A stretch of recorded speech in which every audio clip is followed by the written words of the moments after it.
what's your vision in life su-aashii baa marka igu soo laalaabanaysa adigu warkii aanan idinku daalin su-aashaasaa aniga waxay iga dhigtay coach muddo 3 sano hadda waxaan ahay coach baan ahay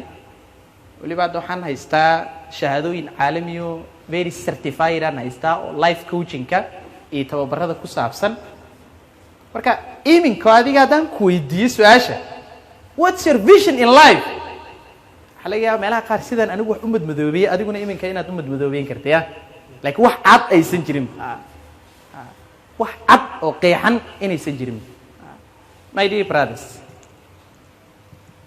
waxyaabaha qofka u suuro gelin kara awoodiisa inuu ka faa'iideysto ama isticmaalo ama dhadhamiyo waxa ka mid ah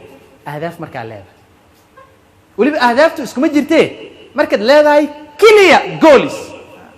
wax cad oo banaanka ayaan waad oran kartaa anigu waxa baan noqonayaa wixii ka soo harana kama gorgortamaayo laakiin haddaan noqonays fiiri sheekadaada day tahay halkaan tijaabi kaa kale iska dhaafay kana maanta faa'iido badan waxa noociin halkaana ma jirto awooddaadina waxa waaye waa kala dhantaalantaya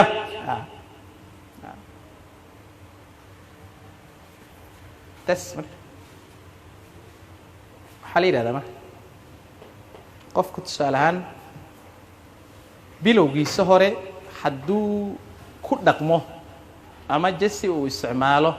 easy goals wax yaryaroo iska fudfudud nolosha hadduu qofku ahdaaf ka dhigto waxaa la yidhahdaa aakhirkiisa wuxuu ku noolaadaa baa la yidhahdaa hard life nolol adag gabagabadiis cagsiga hadduu sameeyana oo marka hore qofka uu sadgaraysto ama uu degsado hard goals hadduu degsadana gadaal wuxuu ku noolaadaa baa la yidhahdaa qofku easy life joyceka marka adaa iskale marka joyceka adaa iskale dad maanta easy life haddaad ku jirto tomorrow waxaa laga yaabaa sheekadu inay adkaataa laga yaaba haddaad maantay qaybaha adag haddaad gashina tomorrow waxaa laga yaabaa sheeko yaroo qabow inaad dhex maquurataa laga yaaba joycekan adaa iskale marka hadaf dhigashadu kumay xirna gabar kumay xirna wiil kumay xirna waayirya kumay xirna da'diisaa socotay kumay xirna qofkan qaladaad badan baa ka dhacay waxaasoo dhan kuma xirna even haddii qaladaad badan xitaa hore ay kaaga dhaceen again you can reshape your life dib baad boorka isaga jafi kartaa ogow ya dib baad still you can reshape your life wiil yar baa hadda ka hor nin wuxuu u yimid qabiir oo la taliyaa markaasu wuxuu yidhi waxaan rabaa inaad ila taliso marka ka ninkii su-aal buu wiilka weydiiyo wuxuu yidhi what are you going to be war maxaad doonaysaa inaad noqoto what are you going to be markaasu wuxuu ugu jawaabay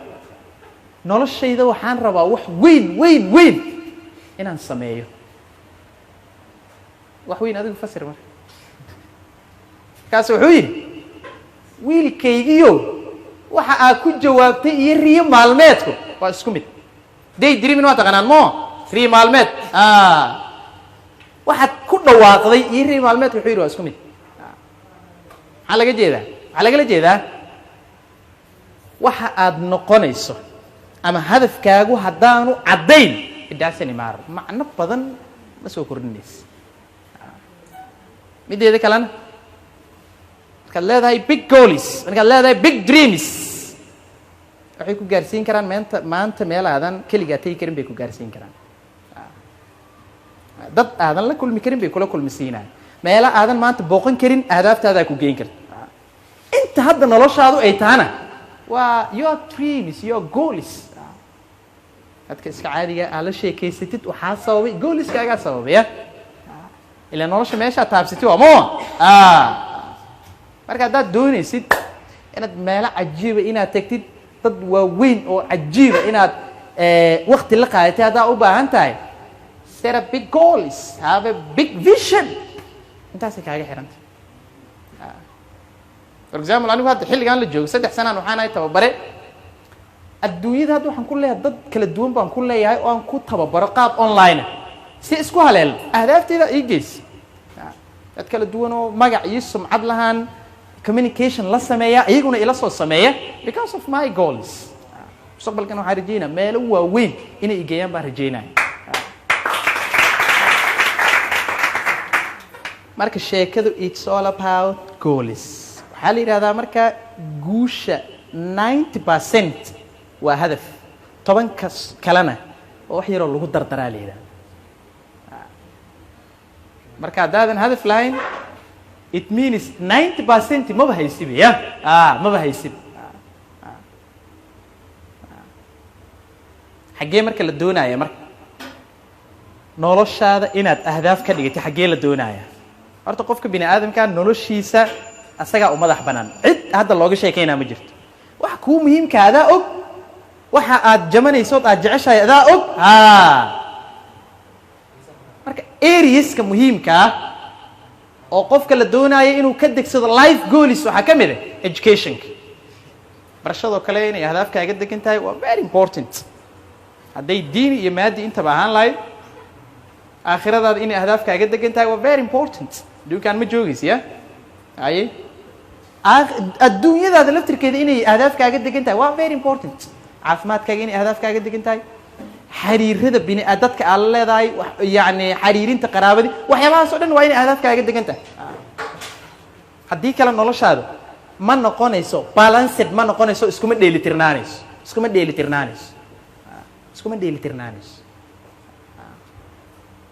marka haddaad rabtid inaad aragtid yani after 30 years halkaa rabtid inaad joogtid haddaad rabtid inaad aragtid si waxa maanta aad ku fakerayso si musalsalka maanta maskaxdaada ka shidan waxaa marka hadday iska kooban yihiinoo 4 mitir waxa haddaysan dhaafsiisnayn 4 mitir fikirkaaguma dhaafi karo fikirkaagu hadduu ballaaran yahana oo wax weyn aad ku fikeraysana waa warkaagu waxaan kusoo gabagabeynayaa waxaa jirta murtiyaro caalamiyo odhanaysa qofku hadduu rabo challenge inuu dhadhamiyo qofka hadduu rabo waxaa muhiima inuu degsado big goals sababtoo haddayti baan sheegayo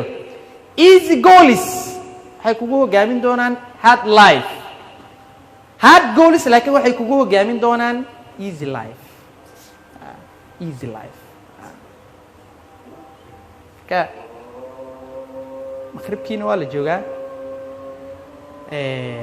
kali markii hore xogaa waa yarada ahnay waxaan rajaynayaa idam alle anagu hadda waxaynu waa un iska noolaansho un baa iska joognaa maahane si dhabo sax inaan u noolaano waa shaki baa nooga jira marka waxaan rajaynayaa idam alle dhalinyaraa leeyahay maanta waqti baa la hayaa xamaasad baa jirto tamar baa la leeyahay fursado badan baa la haystaa waxaa inta ka faa'iidaysataan inaad naftiina iyo dadkiina iyo dalkiinaba inaad macno u yeelataan